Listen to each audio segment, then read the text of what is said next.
Hello everyone. আবারও চলে আসলাম একটা ভিডিও নিয়ে।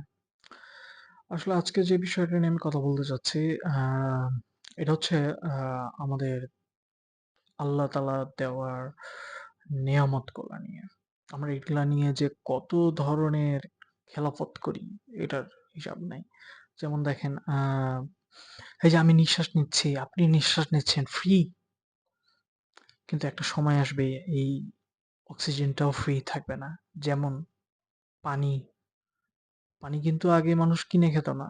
কিন্তু আজকে আজকে আমি, আপনি সবাই পানি কিনি। কেউ ৳১০, ৳২০, এমনও আছে কেউ ৬,০০০, ২০,০০০ স্প্যানিশ পানি, অনেক ধরনের পানি কিনে খায়। তো একটা মানুষ এসে এই পুরা ওয়ার্লড এ একটা নতুন বিজনেস ট্র্যাপ চালু করছিল যে, পানি এটা তো ফ্রি। এটা দিয়ে আমি ব্যবসা করি না কেন? অ্যান্ড এখন সারা ওয়ার্লড এ এই ব্যবসা টপ র‍্যাংকিং এ। তো এভাবেই যদি চলতে থাকে, আমার মনে হয় বেশিদিন নাই যে অক্সিজেনও আমাদের কিনে খেতে হবে। তো দোষ আমারও, দোষ আপনাদেরও। আমরা আমাদের এনভায়রনমেন্টটাকে ঠিক রাখতে পারি নাই।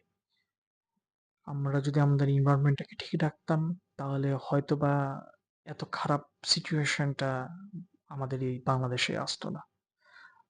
এবং আমরা খুব ভালো মতনই লাইফ লিড করতে পারতাম। তো আজকে এই পর্যন্তই। ভালো থাকবেন। আসসালামু আলাইকুম।